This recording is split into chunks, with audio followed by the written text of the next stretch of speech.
Compromise इस तरह के मैटर्स में होना चाहिए। तो कॉम्प्रोमाइज़ की वजह थी कि दोनों केसेस फाइल करने से पहले बच्चों की जब कस्टडी से रिलेटेड इशू ने केस फाइल किया, उससे पहले भी बच्चों से मिलने के लिए हमने इनको मना नहीं किया था। जब मेंटेनेंस की भी बात आई तो पहले हमने लीगल नोटिस लिखा, लेकिन लीगल नोटिस में यही होता है कि लीगल नोटिस आता है, उसके बाद जो भी आउट ऑफ कोर्ट बातें होती हैं, उसके बाद एक चीज़ पे पार्टीज एग्री हो जाती हैं, तो कोर्ट में आने की ज़रूरत ही नहीं होती, नहीं बच्चों को आने की ज़रूरत होती, नहीं बाप और माँ को कोर्ट में आना पड़ता है। लेकिन इनकी तरफ से हमें कोई सेटिस्फैक्टरी रिप्लाई नहीं मिला। इस वक्त ये वो बार बार हर हेयरिंग में कह रहे हैं कि हम कॉम्प्रोमाइज़ करने के लिए तैयार हैं, हम तैयार हैं, लेकिन इनकी तरफ से कोई भी कॉम्प्रोमाइज़ का रिप्लाई नहीं आ रहा। 14 नवंबर को हमने इनको लेटर लिखा, उसमें हमने यही लिखा कि आपने पिछली डेट्स ऑफ हेयरिंग पे एक चीज़ पे एग्री किया था कि आप बच्चों की एडमिशन करवा के देंगे, हमें खुद भले स्कूल को जाके पेमेंट कर दें, आप बच्चों की ट्यूशन, कुरान एजुकेशन फ़ी, स्कूल की जो मंथली फीस होगी, बाकी जो हेल्थ रिलेटेड एक्सपेंसेस हैं, आपने वो बच्चों के पे करने हैं, जो इन्होंने खुद एग्री भी किए ऑनरेबल कोर्ट में।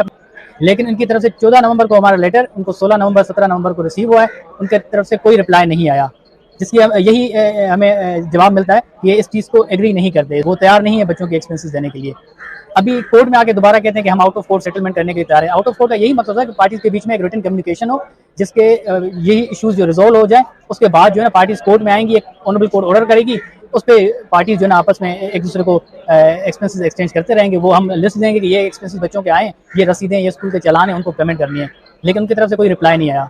अच्छा, इंटरम मेंटेनेंस इन्होंने हमें कुछ दिए, 20,000 दिए थे शुरू में, जो हमने काउंटर क्लेम करके हम उनको हमने वापस कर दिया। हमने यही बताया था कि वो बच्चों की नीड्स के हिसाब से कम है, जो हमने एक एक रुपए की चीज़ जस्टिफाई भी कोर्ट में की है, सारा रिकॉर्ड है ऑनरेबल कोर्ट में। उसके बाद हमने इनको एक अमाउंट दी कि आप इतनी अमाउंट बच्चों की एक्सपेंसेस की मद में दें, भले खुद चीज़ें बच्चों को लेके दें, लेकिन वो भी अभी उन्होंने नहीं दी। बच्चों की एडमिशन अभी तक रुकी हुई है, जो उनका बेटा है फिरोज खान का, अभी दिसंबर आ गया है, अगस्त से उनको स्कूल स्टार्ट करने थे, दिसंबर तक अभी तक उसकी एडमिशन नहीं हुई। बाप बच्चों की एडमिशन नहीं करवा के देगा। हम नहीं कह रहे कि हमें पैसे दे दें आप, हम कह रहे हैं कि आप खुद जाके स्कूल में बच्चे की एडमिशन करवा दें, वो भी नहीं करवा रहे। रिजल्ट क्या आ रहा है, बच्चों की एजुकेशन को नुकसान हो रहा है। चलें, जो ट्यूशन फीस है बच्चे की, कुरान एजुकेशन है, वो तो माँ बेयर कर रही है, लेकिन स्कूल एडमिशन एक्सपेंसेस तो बाप को देनी चाहिए।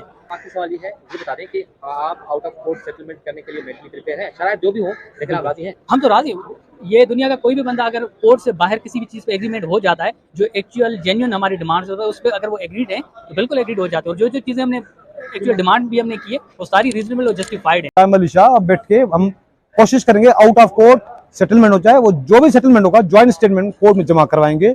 मेंटेनेंस का केस हो, गार्जियन का केस हो, इंशाल्लाह अगर ये हमारा सक्सेसफुल होता है तो हो सकता है एक दो हेयरिंग में दोनों केस ही खत्म हो जाए। फिरोज खान के जो बारे में केस चल रहे हैं दोनों खत्म हो जाएंगे। हम तो चाहते हैं कंप्रोमाइज, अल्लाह भी राजी ना भी राजी, अगर हो जाता है तो वेरी गुड। कोर्ट का तो डेकोरम तो प्लीडिंग तो वैसे चलाएंगे हम तो, और इंशाल्लाह पॉजिटिव है, सबको खुशखबरी मिलेगी अगर कंप्रोमाइज होता है। अगर नहीं होता तो एज पर कोर्ट तो वैसे केस चलेगा हमारा।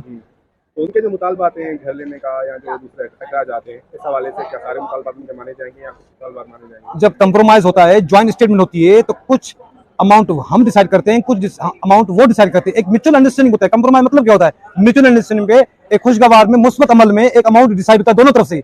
एग्री हो गए तो वेरी गुड, अगर एग्री नहीं होंगे तो कोर्ट में केस वैसे चल रहा है।